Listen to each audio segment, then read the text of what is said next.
December 16, 2025. Story 1. The Pentagon destroyed 3 more boats in the Eastern Pacific, killing 8 people, bringing the death toll to 95 since September. Video was posted to social media. The Pentagon claimed without evidence the boats carried drugs. Trump signed an executive order declaring fentanyl a weapon of mass destruction, claiming 200 to 300,000 die annually. The CDC's actual number is 48,000. Virtually no illicit fentanyl comes from Colombia or Venezuela, the countries being targeted. Takeaway. When the stated death toll is inflated six-fold and the geographic justification doesn't match drug supply chains, the stated rationale is not the operating rationale. Track what's actually claimed versus what's verifiable. Story 2. Venezuela accused Trinidad and Tobago of participating in piracy after it aided last week's tanker seizure.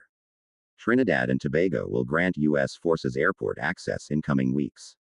The Congressional Progressive Caucus is pushing resolutions to prevent unauthorized war on Venezuela. Takeaway. Airport access agreements are staging infrastructure. If you have travel or business in the Caribbean, the military footprint is expanding and that affects the operating environment. Story 3. Another winter storm is worsening Gaza's humanitarian crisis, the third consecutive winter of displacement. Civil defense can't reach people trapped in collapsed buildings. 800,000 displaced Palestinians face flood risk. At least 14 died last week. Israel blocked tent shipments, claiming aluminum poles are dual-use military items. Takeaway. Blocking tent poles is military contraband while people freeze tells you the restriction logic is about collective pressure, not security. The mechanism is visible. Story 4. Israel continues violating the October 10th ceasefire, firing on the Beray refugee camp, conducting air strikes inside the Yellow Line. Satellite images show continued demolition of buildings in occupied areas. Story 5. Thousands gathered in Sydney to mourn the 15 killed in the Bondi Beach massacre. 22 remain hospitalized. The Prime Minister said the attackers traveled to the Philippines and were inspired by ISIS, citing Islamic State flags found in their vehicle. A Pakistani man with the same name as one attacker was misidentified on social media and in news outlets in India and Israel. He says his requests to remove the posts went unanswered. Takeaway. In the immediate aftermath of attacks, misidentification spreads faster than correction. If you share a name or resemblance with someone in breaking news, act immediately to document your whereabouts and contact platforms. The window for correction is short. Story 6. The Brown University manhunt entered its 4th day. The 2 students killed were identified, 18-year-old Muhammad Aziz Amarokov and 19-year-old Ella Cook. FBI is offering $50,000 for information. FBI Director Patel is facing criticism for prematurely announcing a person of interest on social media before releasing him hours later, the same pattern as after the Charlie Kirk assassination. Takeaway. Premature announcements from law enforcement create confusion and can endanger innocent people. When officials race to post on social media before investigations conclude, treat initial claims as provisional. Story 7. 4 members of a group called the Turtle Island Liberation Front were indicted for allegedly plotting New Year's Eve bombings in Orange County in Los Angeles. The indictment relies heavily on a paid FBI informant. It was announced by a prosecutor previously ruled to be serving unlawfully. This follows an FBI official struggling to answer basic questions about Antifa, unable to say where it's headquartered or exists when pressed by Congressman Benny Thompson. Source note. Cases built primarily on paid informants have a history of entrapment concerns. The prosecutor's legitimacy was already challenged in court. Takeaway.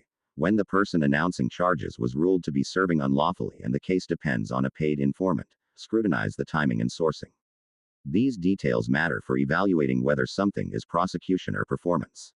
Story 8. The VA announced plans to eliminate up to 35,000 healthcare jobs this month, including doctors, nurses, and support staff. The agency already lost 30,000 workers this year.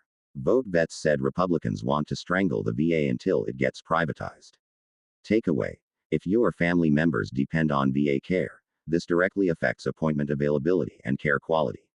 Staffing cuts compound. 65,000 positions lost in 1 year degrades capacity for years. Story 9. Measles cases topped 1,900, the highest since the U.S. declared the disease eliminated in 2000. South Carolina has 129 cases with 250 people quarantining. RFK Jr. continues expressing vaccine skepticism.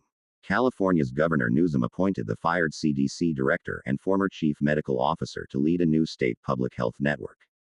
Takeaway: states are building parallel public health infrastructure as federal capacity erodes. If you're in a state doing this, that's where guidance will come from. If you're not, you're more dependent on federal decisions. Story 10. Trump is suing the BBC for $10 billion over edits to his January 6 speech. Two BBC executives resigned over it. This follows a $15 million ABC settlement and $16 million Paramount settlement over other editing claims.